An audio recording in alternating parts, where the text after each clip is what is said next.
Hello, I'm Jay Jackson. Welcome to WineNewsNoir.com. Thank you for watching and subscribing, and Happy New Year. We begin this episode in Wichita, Kansas, where a popular winery became the scene of a violent break-in. Police say 33-year-old Kobe Michael Clem used this patio umbrella to smash the glass front door of Jenny Dawn Cellars to get inside. The owner, Jennifer McDonald, was alerted by her security system while she was at home. She jumped in her truck along with her husband and used the vehicle to block the front door, trapping Clem inside. Police arrived about 40 minutes later and arrested him, but not before Clem allegedly ransacked the winery, causing an estimated $26,000 in damage. No one was injured in the early December burglary. WineNewsNoir.com has confirmed Clem is still locked up at the Sedgwick County Detention Facility on multiple felony charges. The new year will mean new wine careers for thousands of workers. The latest jobs report shows wine workers are in demand. I talked with a wine career expert about how to land the job and thrive. In the world of wine, jobs are back. According to the Winery Job Index, there are 29% more job openings right now than this same time last year. That means get your resumes ready. Wineries have been understaffed. Amy Gardner is the CEO of Wine Talent, a national executive search firm focused on the wine industry. She says the proverbial foot in the door often starts at the wine counter. I'm a job seeker. I'm trying to get the job interview in the wine world. What are some key things I need to know?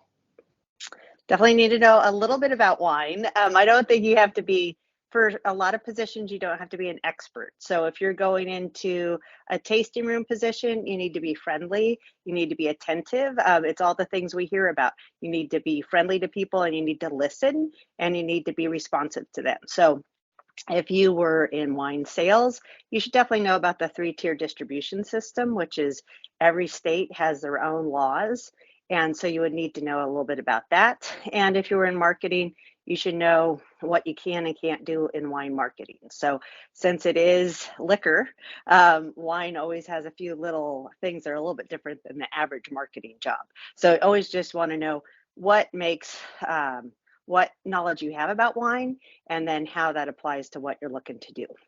Also, Gardner says if you're coming from another field, you can use your expertise. I always think there's ways for someone to go from one industry into the wine industry. It's just playing to your strengths. So if you are an accountant, accounting is similar everywhere. And so if you wanted to go from one accounting industry into getting into accounting in the wine industry, show what you know about kind of the overall business of wine, and then what you know about accounting is important. But it's always going to be what transferable skills you have to go from where you are to the wine industry. So I always say on a resume, make sure that somewhere on your resume it says the word wine, because too often I get someone who, hey, I was in consumer packaged goods and I've been the God's gift to marketing, and they never say why they're applying to a wine position. So definitely have something about wine. And I think sometimes that can be getting your WSET,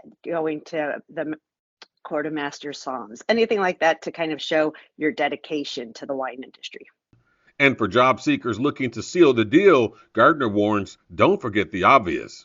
Well, definitely you want to show interest in the position. You should do your homework. I think not enough people do their homework. So you need to know what the job is, what the company is, and if you can, learn a little bit about the interviewer. So LinkedIn is a great source for you, and you can always do a little bit of social media, especially if it's a position that requires some social media savvy.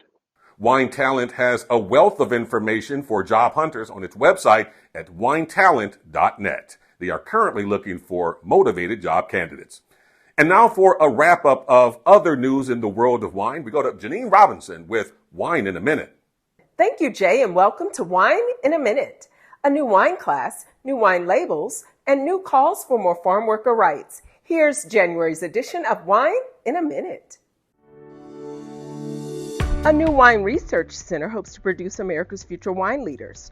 Called the Justin and J. Lohr Center for Wine and Viticulture, the center is located on the campus of Cal Poly San Luis Obispo. It's backed by J. Lohr and Gallo Wines, which provide tanks, fruit, and lab equipment. Wine labels will have a new look by this time next year. They will include nutrition information, Any wine sold in the European Union will have to include calories, carbs, protein, and ingredients information on the back label.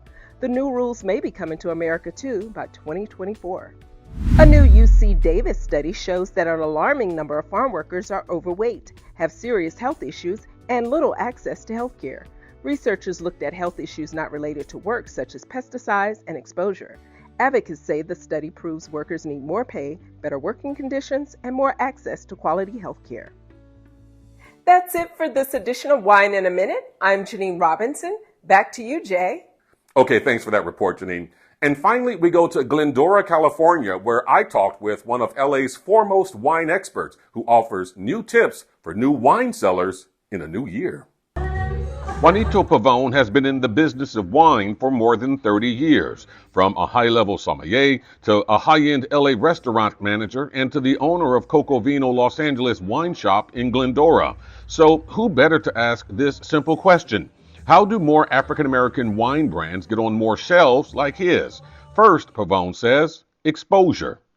And I think no better way to expose these wines opposed to just going in, meeting wine buyers, going to conventions, going to wine tastings, and introducing yourselves and talking about the wine and also leaving samples. That's been the most effective way that I've seen a lot of these young African American winemakers thrive, by putting the wine out in the community, making sure to attach themselves to great events and having that harmonious convergence between Afrocentric events, African American winemakers, African American wine, and the consumers are having some level of exposition to what they're doing. Equally important, quality. Quality is essential. One of the things that I like to look at when I'm tasting a wine is to make sure that it's structured and that the wine has good provenance. In other words, how it's fermented, the temperatures, the sugars, things of that nature, making sure that the wine is properly constructed. And for us in our community, we have to make sure that the wines that we produce have a certain level of quality, because we want to be taken serious. And to be taken serious for many things that we do, not just making wine, but in the corporate world and otherwise, we have to outperform our peers. And I think the same thing applies with wine, perhaps even more so, being that it's been a white male-dominated industry since really its conception. So quality is of utmost importance. And finally, the deal maker or deal breaker, pricing. Pricing is tricky in California in particular because real estate is so expensive. Labor is also very expensive. But I think the bottom line for African American winemakers is to make sure that the wine in the bottle measures the same in terms of the price that it's selling for. There needs to be some connection between the two, because you only get one shot at a consumer, and you want to make sure that they feel like they got the best bang for their buck. All right, great tips there. And that's going to do it for this episode of WineNewsNoir.com. Please be sure to visit our sponsors. And once again, thank you for watching and subscribing. I'm Jay Jackson. Cheers.